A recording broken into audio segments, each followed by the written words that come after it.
एक गांवचो जर तर विकास जातलो जाल्यार थंयचो पयलीं रोड आसता जो पयलीं थंयच्यान सुरवात जाता. सो आज इंटरनल रोडाची खूब दुर्वेवस्था जाल्ली, लोकांक खूब त्रासूय जाताले आनी लोक आमकां एज अ पंच मेंबर वारंवार सांगताले की आमची रस्त्याची दुरुस्ती करा. सो माननीय आमदारान हातूंत भितर ताची पयलीं सांगताली की जवळ जवळ 4.5 कोटीचें कामां तांणी आज नेत्रावळी गांवां भितर आज शुभारंभ केल्ली आसा आनी हातूंतल्यान ह्या थोड्या दिसांनी हे रोड्स जातले.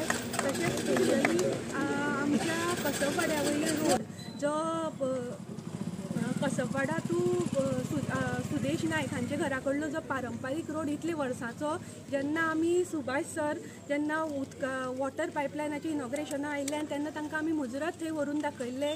तशेंच थंय एक वयर पार्किंगाची वेवस्था नाशिल्ली आनी ज्यो बसी येता तांचे खातीर टर्न मारपाक हें जायनाशिल्लें. सो तेंय आमी कानार घाल्लें. सो आमकां तांणी तेन्ना वेळोवेळ रोखडोच इंजिनियराक हाडून थंयची सगळें एस्टिमेट करून आज आमकां कळ्ळां की इवन हे जेन्ना हांगचे हॉट मिटींग जातले तेन्ना थंयचेय रोड जातले. सो माननीय आमदाराचे आमचे सगळे ग्रामस्था वतीन धन्यवाद दिता आनी हातूंतल्यान आमच्या गांवाक असोच विकास जावचो ह्या विकासा खातीर आनी ह्या खातीर आमचो हातभार सदांच आसतलो. देव बरें करूं.